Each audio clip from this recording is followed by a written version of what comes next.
The planning meeting provides the opportunity for the command and general staff, as well as agency officials and other key personnel, to hear the complete plan for the next operational period as proposed by the Operations Section Chief. By the time the meeting occurs, the IMT should have vetted the information so there would be few, if any, changes needed during the meeting, and no one is surprised by the proposed plan.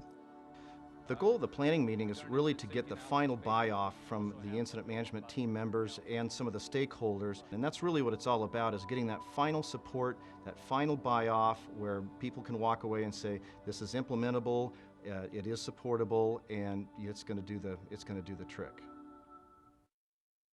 I'd like to welcome everybody to the planning meeting for tonight's operational plan. If I could have everybody kind of check their cell phones, pagers, radios, and if you could kind of keep your side conversations to yourself, certainly appreciate it. With that, let's get going, and we'll start with an update on the current situation with our Operations Section Chief, Rich. Thank you, Jeff. The incident we're working on started early this morning when a tractor-trailer on Highway 265 was making the transition onto Highway 71. In the process of coming off the transition road, it went off the road, overturned, and spilled its load of diazinon. The trailer was loaded with 15 300-gallon totes of diazinon, which spilled. We also have a spill of about 200 gallons of diesel fuel from the truck. The spill, the chemicals started down through this drainage here, went through a culvert underneath the freeway, and continued on. It currently has contaminated a couple of the water ponds along the drainage there, pond number 2, and we're checking into contamination right now in pond number 3. Driver had moderate injuries, was transported to one of the local hospitals. For scene control right now, we have 6 roadblocks set up on 265 and 71.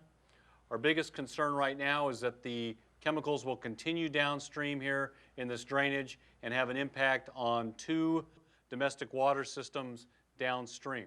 We have advised those water companies that the potential is there and they're prepared to shut down those intakes. Okay, thank you.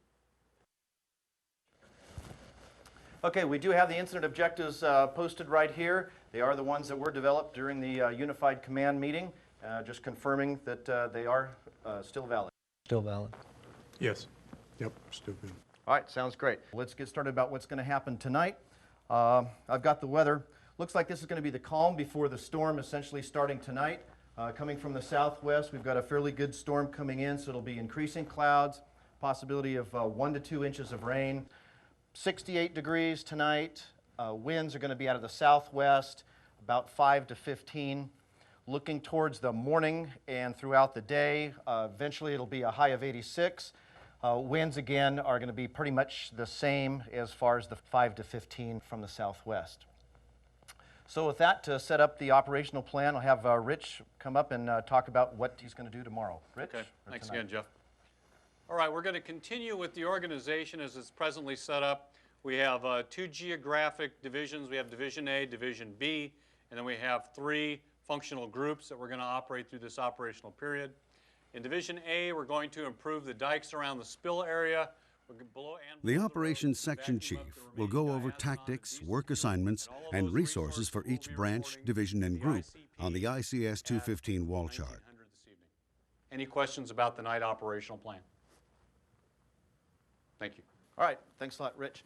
Next, with the safety analysis, John, our safety officer. I've done an incident safety analysis based on the tactics as presented by the Operations Section Chief. I've discussed our mitigation measures with him, and we think we have a good opportunity to pursue this plan. Our primary concern is that we are dealing with a moderately toxic organophosphate pesticide, diazinon. It is also a combustible liquid, so we need to make sure that everybody's in proper PPE for the activities that are being accomplished. In the event that we do have fire in the product, we need to make sure we use as little water as possible in suppression because the runoff is a greater concern than is the smoke. We're also going to have an issue with fatigue and dehydration with our folks working in PPE, so we need to make sure that those folks are properly hydrated.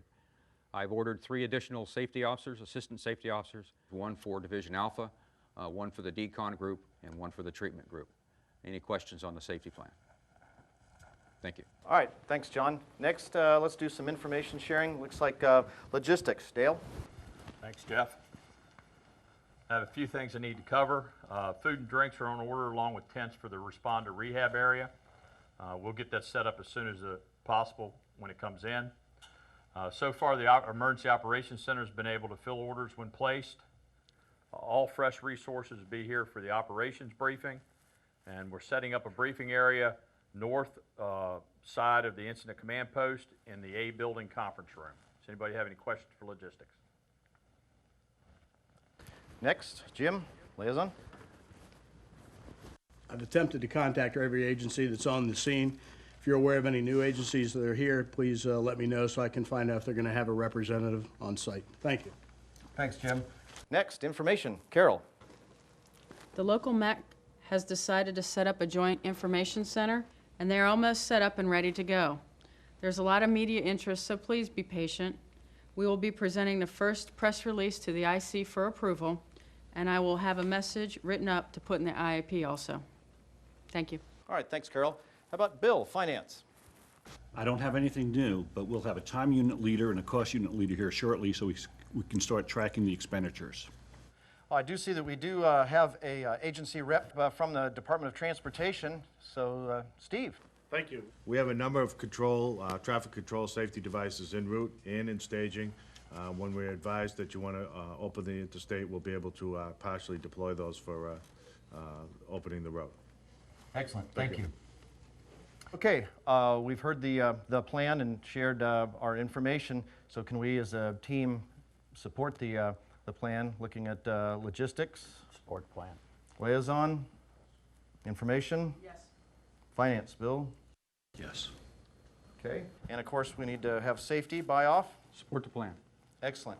Okay, it looks like that's a wrap then. I also see that we do have our agency administrators here, and I'd certainly like to give them an opportunity to say something if they have. So let's start with Lucia.